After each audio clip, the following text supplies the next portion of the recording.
I don't know how to say this, but there's a whole chapter in my new book about this question of authenticity. So here's how it works. How it works is, and some of you may have heard me say this before, but how it works is a child has a need. A child has a need. A child has an absolute need for what we call attachment. Attachment being the drive to be close to somebody so we can be taken care of. The human child being the most immature, helpless, underdeveloped, and for the longest period of time, creature in the universe, our period of attachment is very, very long, but especially in the early years, it's absolutely indispensable. We just can't live with it, can't survive without attachments. No mammal can, but least of all can human beings. So we have this need to attach, to be close to people so they'll take care of us. That's obvious. We have another need, though, that evolution gave us, authentic.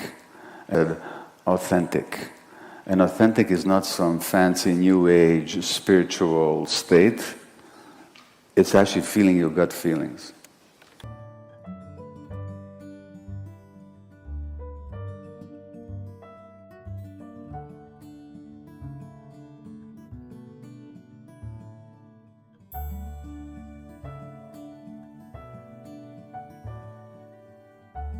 It's absolutely essential.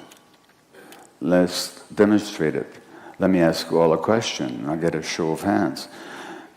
If you've had the experience of having a strong gut feeling about something and you ignored it and you were sorry afterwards, just raise your hand, okay? The vast majority of people here.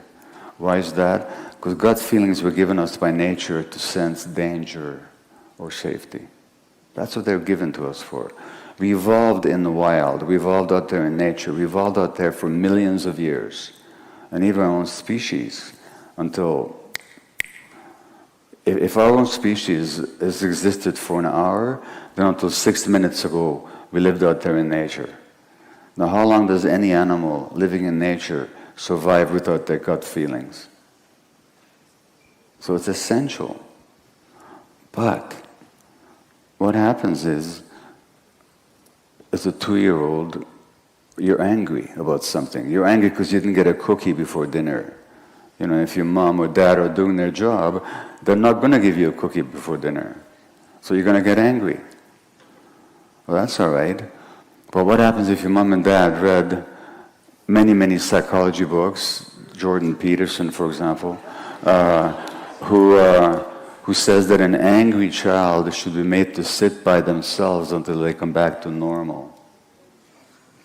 Now, the only way we develop emotional health is if we're allowed to feel all our emotions as children, including anger, grief, sadness, joy. But some families, they can't handle that. Maybe the father grew up in a home where there was a lot of yelling and he can't stand the kid yelling. So he gives the message that if you're angry, you're going to sit by yourself. In other words, I'm going to threaten you with the loss of the most important thing to you, which is the attachment relationship. If you feel your feelings, you're going to be disattached. When you no longer feel your feelings, you can come back and talk to me. Well, now there's a conflict. Or what happens if the parents are in conflict with each other, there's a lot of stress, and the child just doesn't want to bother them with their own emotions. So now the child becomes the parent's emotional caregiver by suppressing their own feelings.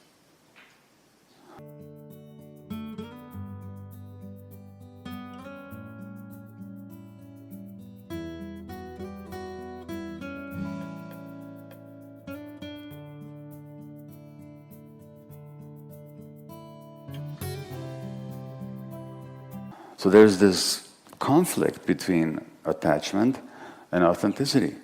So in that conflict, attachment is going to win every time, and people suppress their authenticity.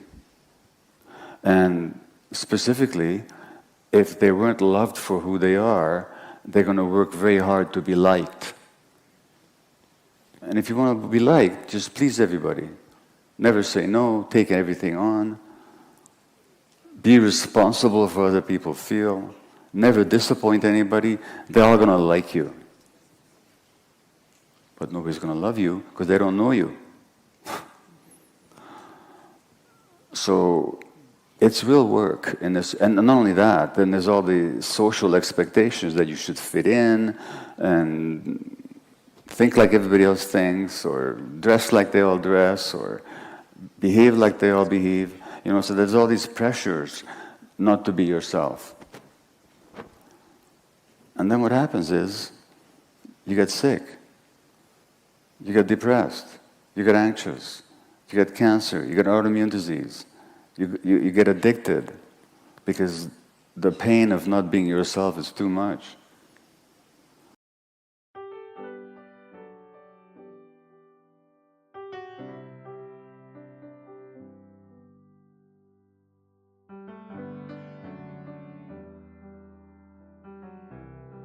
So how do you get back to yourself?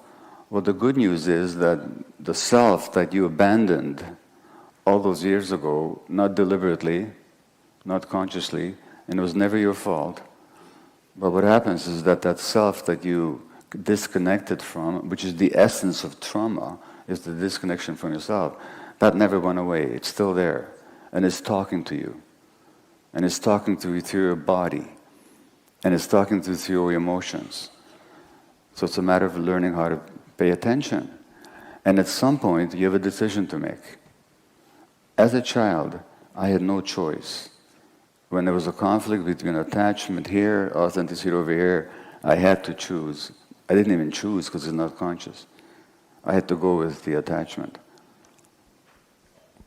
As an adult, I don't have to anymore.